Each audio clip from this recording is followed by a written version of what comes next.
ফ্যারাডের প্রথম সূত্র বলছে কোন কুণ্ডলীর মধ্য দিয়ে অতিক্রান্ত চৌম্বক প্রবাহের পরিবর্তন ঘটলে কুণ্ডলীতে একটি তড়িৎচালক বল আবিষ্ট হয় এবং যতক্ষণ চৌম্বক প্রবাহের পরিবর্তন ঘটে ততক্ষণই আবিষ্ট তড়িৎচালক বল স্থায়ী হয়। এবং দ্বিতীয় সূত্র যদি বলছি, কোন কুণ্ডলীতে আবিষ্ট তড়িৎচালক বলের মান কুণ্ডলীর মধ্য দিয়ে অতিক্রান্ত চৌম্বক প্রবাহের পরিবর্তনের হারের সমানুপাতিক। বলছে একটা কুণ্ডলীর মধ্য দিয়ে যদি চুম্বকের বলরেখার পরিবর্তন ঘটে তাহলে কি হয়, যে তড়িৎচালক বল আবিষ্ট হয়। তাহলে এই কুণ্ডলী বানানোর চেষ্টা করব, ঠিক আছে?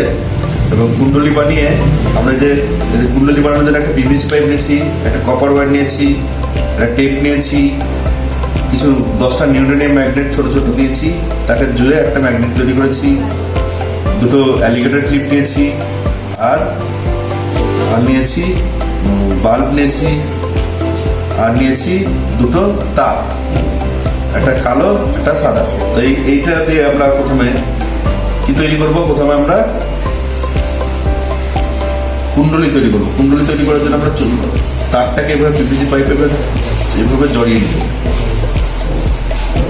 নিব এবং দুই দিকে দুটো টেপ লাগিয়ে একদিকে পজিটিভ তার এবং একদিকে নেগেটিভ তার জুড়াবো, আর এদিকে দুটো অ্যালিগেটর ক্লিপ দুই দিকে লাগিয়ে দেবো। এই যে একটা কুণ্ডলী, আর দেখো কুণ্ডলীর সাথে এক প্রান্তে দেখো কালো তার জুড়েছি, একদিকে দেখো একদিকে লাল তার জুড়েছি, আর একদিকে কালো তার জুড়েছি। দেখো এর ভিতরে দেখো ভালো করে দেখে নাও, আমরা ক্যামেরার সামনে দেখাবো। এটা দেখো এর মধ্যে কোনো ব্যাটারি বা কোনো কোষ নেই বা কোনো কারেন্টের সাথেও যুক্ত নাই।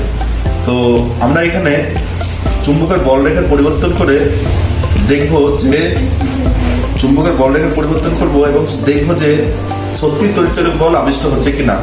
এবং দ্বিতীয় সূত্রটা প্রমাণ করবো যে চুম্বক বলরেখা যে হারে পরিবর্তিত হয় তড়িৎচালক বল সে হারে উৎপন্ন হয় আর কি। সেটা আমরা এখনই দেখবো। এটার জন্য একজন হেল্প করবে আমাকে। এই লাইটটা দেখো, লাইটটা লাগাও ভালো করে।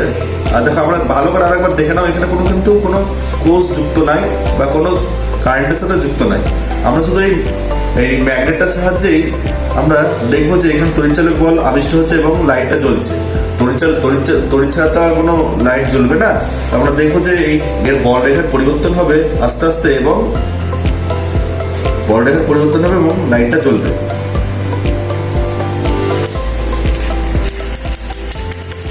দেখো আমরা যদি আস্তে আস্তে করি খুব কম উৎপন্ন হচ্ছে, যদি তাড়াতাড়ি করি তখন তড়িৎচালক বলটা বেশি উৎপন্ন হচ্ছে।